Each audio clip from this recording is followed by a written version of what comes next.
Es costumbre visitar lugares, señalar edificios de interés o comentar sobre una casa particularmente pintoresca o lujosa. Sin embargo, algunas casas de apariencia normal guardan secretos espeluznantes dentro de sus paredes. En este video veremos 5 de estas casas que, si las paredes pudieran hablar, relatarían los verdaderos horrores que ocurrieron en ellas. Enciende esas luces, siéntate y disfruta.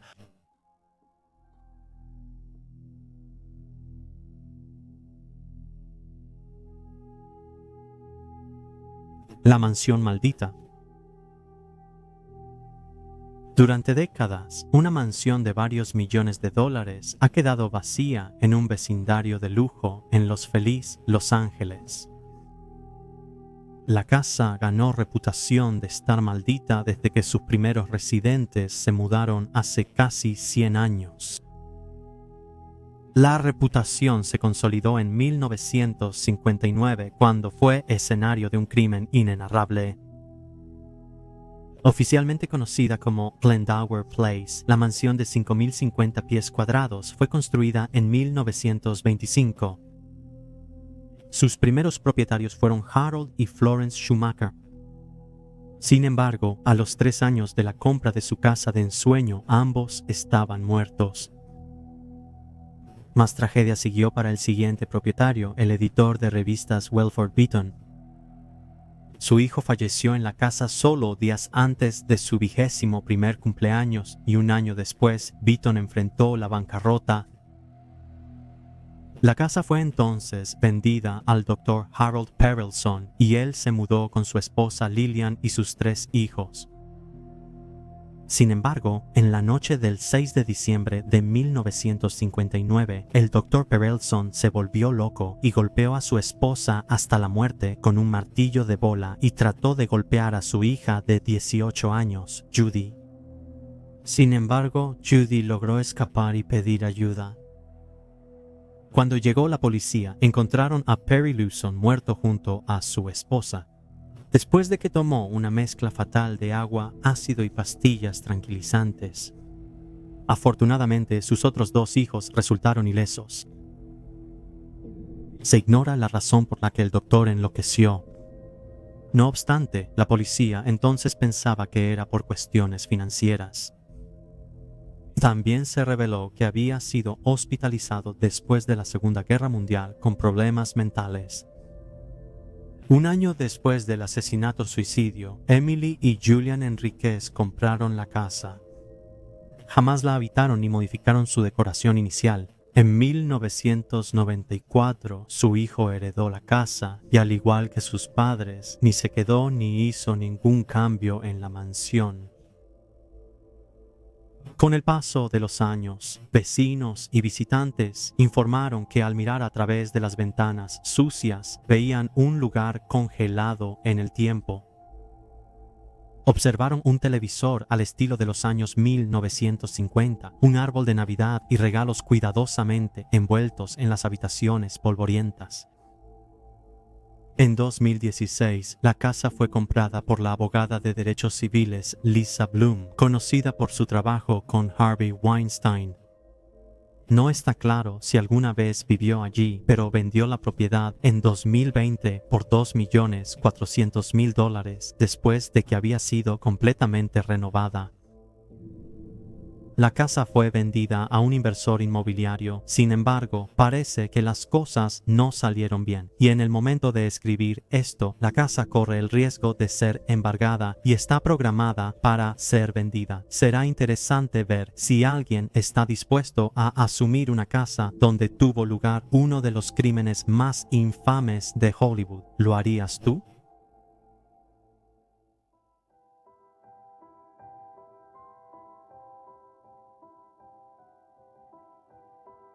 $942 Beachcomber Lane.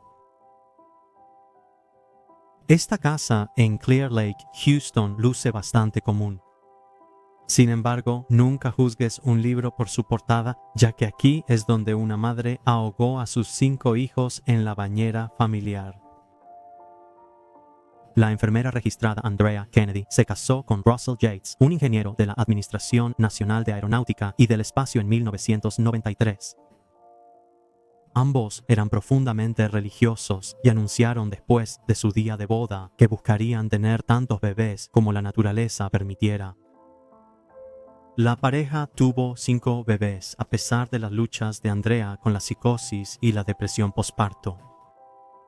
De hecho, después del nacimiento de su cuarto hijo, el psiquiatra de Andrea instó a la pareja a no tener más hijos. Una advertencia desatendida, lamentablemente. Después de dar a luz a su quinto hijo en marzo del 2000, Andrea parecía estar manejando bien la situación. Sin embargo, eso cambió cuando su padre murió el 12 de marzo del 2001. Se vio profundamente afectada por su fallecimiento y dejó de tomar su medicación, cayendo en una espiral de depresión y pensamientos suicidas. Andrea fue hospitalizada en más de una ocasión y después de su última liberación se le aconsejó a su esposo que supervisara a su esposa las 24 horas del día. Pero desafortunadamente, nuevamente, este consejo fue ignorado. El 20 de junio de 2001, Russell se fue a trabajar, dejando a Andrea sola en casa con sus 5 hijos. Su madre debía llegar dentro de la hora para ayudar. Sin embargo, en el espacio de esa hora, Andrea Yates ahogó a sus 5 hijos en la bañera. John, de 5 años, Paul, de 3 años, y Luke, de 2 años, fueron los primeros en ser asesinados, y Andrea colocó sus cuerpos en su cama. Luego, después de matar a la bebé Mary, de 6 meses, colocó su cuerpo en los brazos de John. El último en ser asesinado fue Noah, de 7 años, a quien dejó flotando en la bañera. Andrea luego llamó a la policía informando que necesitaba un oficial, pero se negó a decir por qué. Luego llamó a Russell y le dijo que volviera a casa de inmediato.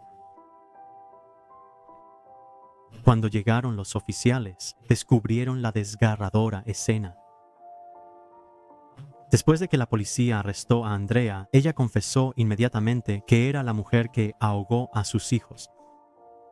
Incluso les dijo que esperó a que su esposo se fuera antes de llenar la bañera y matarlos, e incluso encerró al perro de la familia en la jaula esa mañana para evitar que interfiriera, lo que indica un grado de premeditación. Más tarde le dijo a un psiquiatra que sus hijos no crecerían para ser justos y creía que matarlos antes de que se volvieran pecadores los salvaría del infierno y que solo su propia ejecución por matarlos derrotaría a Satanás en la tierra. Durante su juicio, se reveló que Andrea había luchado con su salud mental a lo largo de su vida y además había sido peligrosamente influenciada por las enseñanzas religiosas de Michael Warnicki, un clérigo no afiliado que predicaba una forma celosa de justicia que enfatizaba una vida familiar austera. En marzo de 2002, un jurado rechazó su defensa por locura y encontró a Yates culpable. Fue condenada a cadena perpetua con posibilidad de libertad condicional en 2041. Sin embargo, en 2005, un tribunal de apelaciones descubrió que un falso testimonio de un experto de la Fiscalía había contaminado el juicio de 2002. Como resultado, Yates obtuvo un nuevo juicio donde fue declarada no culpable por razón de insanidad. Fue condenada a remediar en el Hospital Estatal Kernville, una instalación de salud mental de baja seguridad en Texas. Cada año que su liberación se somete a revisión, Andrea la rechaza. Es probable que pase el resto de su vida en la instalación. Para un análisis más profundo de este horrendo caso, dirígete a nuestro canal de Mentes Asesinas.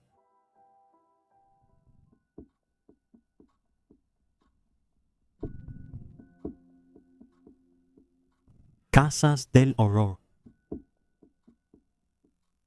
Estas dos casas discretas en los suburbios de Londres ocultan el horror de su espantosa historia, ya que estas son las dos antiguas casas de uno de los asesinos en serie más prolíficos de Gran Bretaña, Dennis Nilsen. La primera casa está en 195 Avenida Melrose en Cricklewood, al noroeste de Londres, donde Dennis Nilsen alquiló un piso y asesinó a su primera víctima en 1978. Continuó asesinando al menos a otros 12 jóvenes en la casa y escondió sus cuerpos debajo de las tablas del suelo. Cuando el hedor se volvió demasiado insoportable, retiró y diseccionó los cadáveres y quemó los restos en una hoguera comunal en un terreno baldío detrás de su piso. Nilsen coronó la hoguera con un viejo neumático de coche que disimulaba el olor de la carne quemada. A mediados de 1981, el propietario de Nilsen decidió renovar la propiedad y le pidió que se mudara.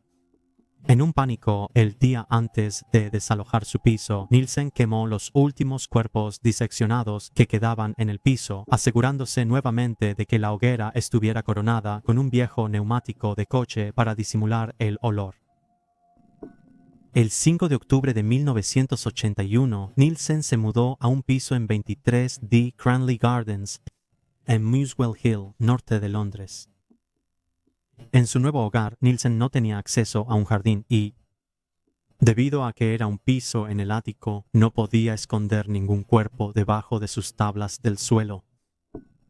Sin embargo, esto no detuvo su racha de asesinatos y las víctimas que asesinó entre 1982 y 1983 se quedaron en el piso.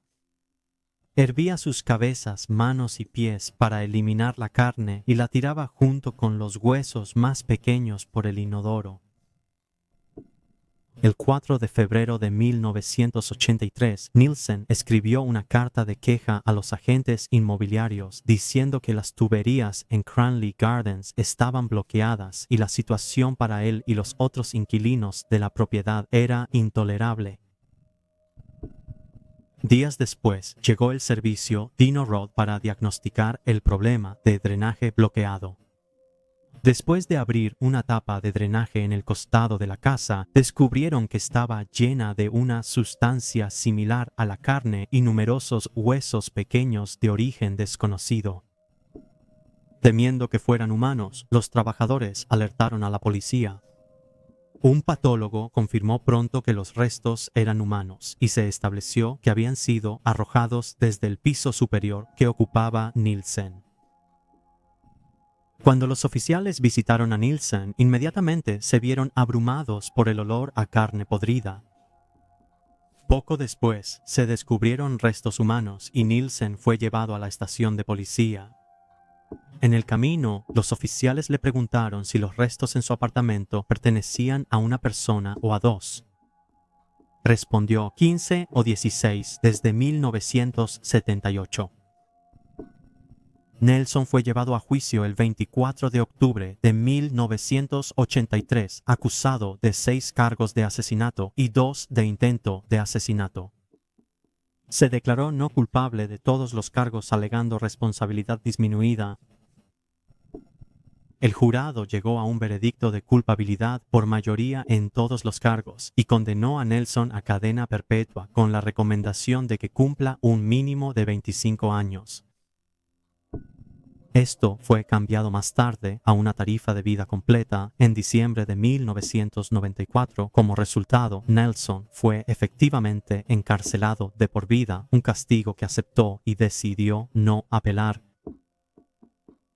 Nelson permaneció en Her Majesty's Prison Full Sutton hasta que falleció el 12 de mayo de 2018 a la edad de 72. Las propiedades de las comunidades vinculadas a sus crímenes han sido renovadas y están ocupadas.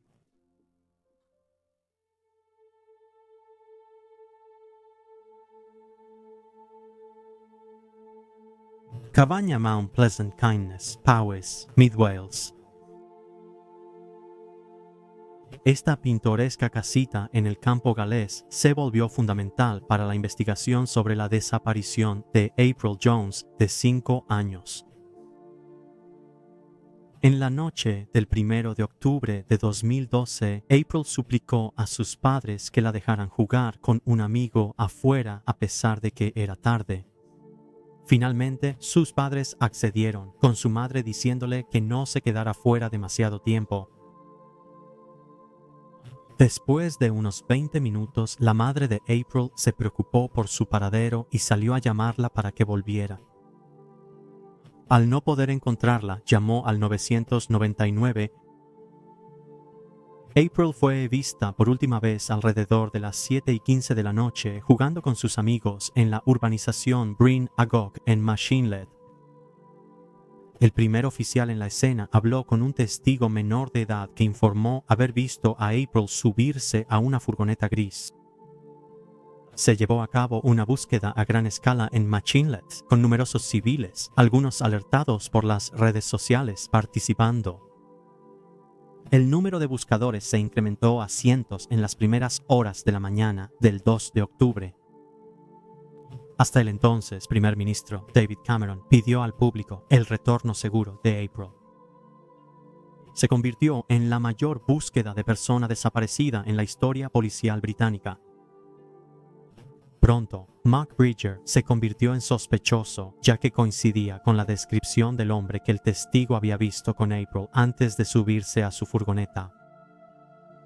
A pesar de la ausencia de un cuerpo, el 6 de octubre se acusó a Bridger de secuestro, asesinato e intento de pervertir el curso de la justicia. En su juicio, un experto forense le dijo al tribunal que se habían encontrado fragmentos de hueso humano consistentes con un individuo más joven en la chimenea de Mount Pleasant Cottage. También se halló en la cabaña sangre que coincidía con el ácido desoxirribonucleico de April. El 30 de mayo de 2013, Bridger fue declarado culpable de todos los cargos y fue condenado a cadena perpetua con una orden de toda la vida. Bridger nunca ha revelado lo que hizo con el cuerpo de April, pero la policía cree que esparció los restos de April por el campo cerca de su casa. En 2014, Mount Pleasant Cottage fue comprado por el gobierno galés, quien lo demolió en noviembre del mismo año. Los padres de April presenciaron la demolición. Aunque nunca se encontró el cuerpo de April, 17 fragmentos de hueso recuperados de la chimenea en Bridges Cottage fueron enterrados en un servicio funerario el 26 de septiembre de 2013.